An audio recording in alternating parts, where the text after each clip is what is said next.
존경하고 사랑하는 우리 구독자 여러분 반갑습니다. 여러분의 깐돌이 오빠 천회장입니다. 또 이렇게 또 저녁 시간을 맞이해서 또 여러분들께 한번 떠들어 보도록 할게요. 삼성전자 뭐 관련된 이야기도 제가 뭐 실컷 하지만은 삼성뿐이 아니야. 삼성 이외에도 여러분들에게 들려드릴 이야기들이 너무 많습니다. 주식 투자하다 보니까 뭐 멘탈 관리도 안 되는 분들도 꽤 있고 재정적으로 힘든 분도 있어요. 그리고 본의 아니게 뭐 신용을 써가지고 지금 상당히 좀 어려운 상황에 처해 있는 분들도 꽤 있는 것 같습니다. 장기 투자를 했더니 이 장기 투자가 말이 쉬운 줄 알았더니 쉬운 게 아니었어. 그래가지고 상당히 지금 곤란함에 처해 있는 분들도 꽤 있는 것 같아요. 그래서 여러분들에게 꼭 해주고 싶은 게 있어. 이 5가지 유형의 사람들은 절대로 주식 투자 하지 않았으면 좋겠어. 주식 투자를 안 했으면 좋겠다는 거예요. 성공하기가 힘들어. 그래서 한번 보세요. 내가 이 유형에 속하는지 안 하는지를 한번 여러분들 한번 들어보시고 판단되면은 한번 심사숙고해서 자기가 어떻게 해야 할지를 한번 결정을 하십시오. 하지 말아야 할지 계속 해야 할지. 제가 볼 때는 이 5가지 유형의 사람들은 절대 하면 안 될 것 같아요. 첫 번째는 난 그래요. 이 단기 자금. 이 단기 자금이 필요한 사람들, 이런 사람들은 하면 안 됩니다. 필요자들. 제가 예전에 한번 얘기했을 거야. 단기 자금이 막 필요한 사람들은 마음이 급해. 빨리 벌고 빨리 나가야 하는데 이게 한번 하면 물린단 말이야. 예를 들어서 뭐 앞으로 한 1년 이내에 뭐 결혼이든 아니면 주택을 구입하든 간에 아니면 자녀 학자금이 필요하거든. 어떤 명목이라도 그게 필요하다. 그 돈이 필요하다면은 그 돈으로는 절대 주식 투자하면 안 돼. 알겠죠? 투자하면 안 됩니다. 이 주식뿐만 아니야. 이게 원금 손실 가능성이 있는 어느 곳에도 투자를 하지 마라. 그저 그냥 예금자 보호가 되는 은행이나 뭐 저축은행 이런 데 이제 예금을 이제 모셔 놓는 거야. 예금을 모셔 놔야지. 절대로 뭐 어디 뭐 투자를 한다 해가지고 리스크 있는 데 했다가 큰일 납니다. 지금 주식을 사면 100% 수익을 낼 것 같아도 안 돼. 절대 안 돼. 그 돈은 그 주식 투자의 위험을 감수할 수 있는 돈이 아니라는 겁니다. 우리는 주식을 보통 뭐라고 하냐? 하이 리스크, 하이 리턴이라고 하잖아. 하이 리스크, 하이 리턴. 높은 위험을 감수하는 대신 높은 수익을 이제 기대한다는 거죠. 하이 리스크, 하이 리턴. 문제는 그 고위험은 수용하는데 고손실을 수용할 수 있는 사람이 없다는 거예요. 고위험은 수용하는데 고손실을 말 그대로 받아들이기가 힘들어. 다들 난 위험을 감수하고 막 주식에 투자한다 막 생각을 하는데 막상 손실을 입으면은 받아들일 수 있는 사람은 거의 없다는 거예요. 거의 없어. 그런데 그 돈이 꼭 필요한 돈이었다 하면은 정말 낭패인 거야. 낭패.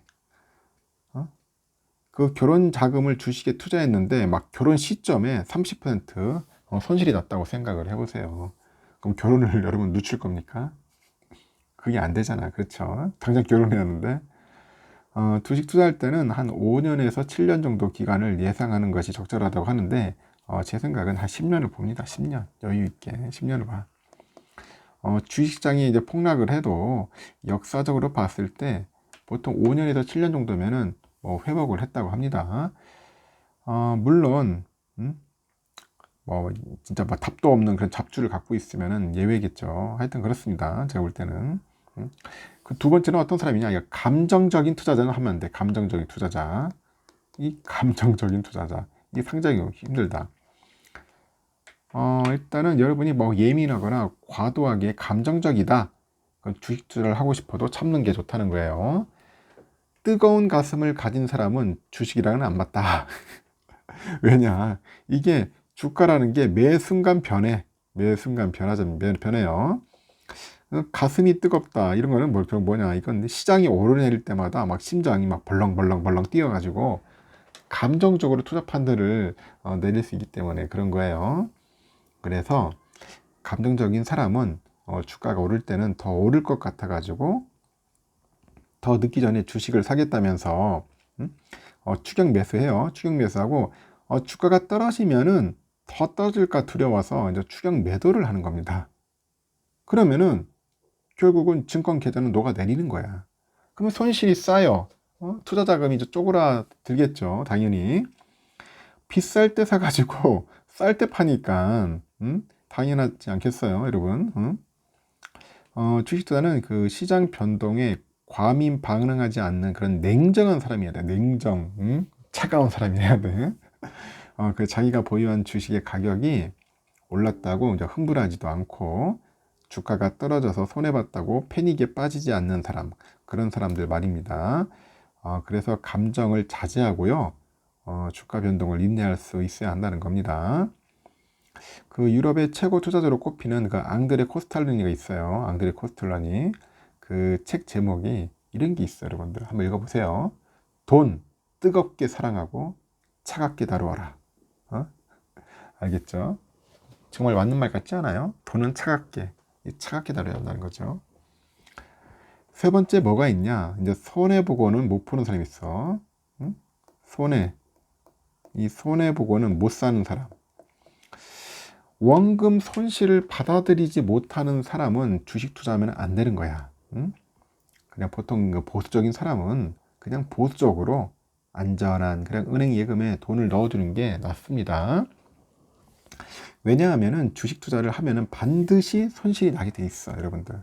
손실이 납니다. 손실이 나는데, 반드시 손실이 나는데 왜 주식 투자라고 하라는 거냐? 뭐 그렇게 묻겠죠.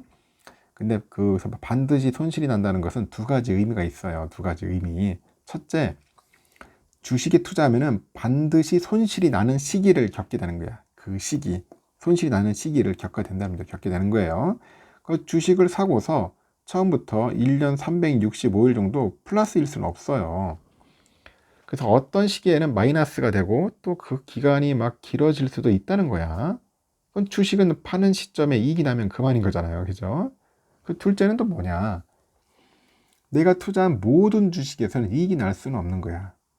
어떤 종목에서는 또 이익이 날 수도 있고 어떤 종목에서도 손해가 나요. 그래서 전체 주식 투자를 합산했을 때 그 이익이 손실보다 크기만 하면 되는 거야. 크기만 하면 됩니다. 그 미국에 보면은 그 피터 린치라는 사람이 있어. 전설적인 그 펀드 매니저였는데 피터 린치. 그 사람이 이제 13년간 그 마젤란 펀드를 이제 운영을 했어요. 주식형 펀드를 운영했는데 누적 수익률이 얼마냐? 2703%야. 2703%. 2003 잘했고요. 예를 들어서 1억을 투자했어. 그러면은 13년 뒤에 얼마 되냐? 28억이 됐다는 거죠. 28억. 응? 근데 이 사람도 보니까 투자한 종목에서 모두 이익을 낸 게 아니었어요. 그 10개 종목에 투자를 했는데 예를 들면 그 한두 개 종목에서는 큰 이익을 냈고요. 한두 개 종목에서는 큰 손실을 입었다는 겁니다. 그 나머지 종목은 뭐 그럭저럭 소폭 이익을 내고 뭐 그랬어요. 근데 그의 마법 같은 수익률은 때로는 10배까지도 막 주가가 급등했던 그 한두 개 종목 때문에 이익을 냈다고 하는 것 같습니다. 그게 뭐냐, 인전 뭐 엄마가 강조했다는 거. 하여튼 10배 수익을 내는 텐베거라고 해서 텐베거, 10루타, 텐베거 종목을 찾으라는 것이 아닙니다. 그게 아니고 이제 피터 린치 같은 사람도 이제 손실을 내는 종목이 있었다는 거예요. 이렇게 잘한다는 사람도. 그래서 손실을 못 견디는 사람은 좋은 종목에 투자하고도 그 손실이 나는 기간을 견디지 못해서 팔아요. 결국은 팝니다. 반대로 손실이 커져도 원금 생각 때문에 주식을 처분하지 못하기도 하겠죠. 기다려도 안 되는 주식은 손실이 커지기 전에 손절매해서 정리해야 하는데 그걸 못하는 거야. 그래서 기업이 망가지고 있는데 그런 주식을 갖고 있으면 뭐 하겠냐? 그런데도 원금 생각이 못 파는 거겠죠. 그러니 절대 이제 손해보고는 이제 못 견디겠다는 사람은 주식을 멀리하는 것이 좋다는 겁니다. 그래서 원금 생각이 간절한 사람들이 있을 거야. 그냥 은행의 집골 이자에 만족하는 것이 정신 건강을 위해서 좋다고 보는 겁니다. 그리고 이제 네 번째죠. 이제 사업체 소유자나 자영업자들, 이 사람들도 조심해야 돼. 내가 사업을 하거나 가게를 운영하는 그 자영업자로 이제 살아갈 생각이라면은 주식 투자는 안 하는 게 낫다. 이미 여러분이 이제 가진 그 자산의 상당 부분이 여러분의 회사나 뭐 가게에 들어가 있을 테니 그렇겠죠. 그래서 여러분의 회사든 가게든 그 사업에 투자한 돈은 그 여러분의 회사 또는 그 가게의 주식에 들어가 있는 셈이에요. 그래서 여러분 사업을 한다면은 이미 주식 투자를 하고 있다고 할 수 있겠죠. 그래서 사업을 하면서 또 다른 주식에 투자할 때 발생할 수 있는 문제가 두 가지가 있어요. 보면은 첫째는 너무 많은 돈이 주식에 들어가게 된다는 거죠. 하여튼 사업은 대개 그 경기에 영향을 받아요. 여러분들 아시다시피 경기가 나빠지면은 결국 사업도 나빠지는 거야. 힘들어지는 거야. 근데 경기가 나빠지면 주가도 떨어지는 거지. 그 여러분이 그 사업을 하면서 주식에도 투자했다면 결국 이중으로 타격을 받는 거야. 이중 타격. 응? 그래, 좋아. 그러면은 여러분이 경기 영향을 받지 않는 사업을 하거나 경기가 나쁠 때 잘 되는 사업을 할 수도 있다는 거겠죠. 그래도 주식 투자는 하지 마라. 뭐 그런 말도 있습니다. 사업을 하면서 주식 투자에 발생하면 두 번째 문제 때문에 겁니다. 그 사업을 한다면은 그 사업이 곧 너의 주식 투자라는 거야. 돈이 생기면은 사업에 재투자해서 사업을 키우는 것이 낫다고 하는 겁니다. 딴 기업에 투자하느라 고민하지 말고 자기 사업, 자기 회사 경영에 집중하라는 거야. 집중. 응?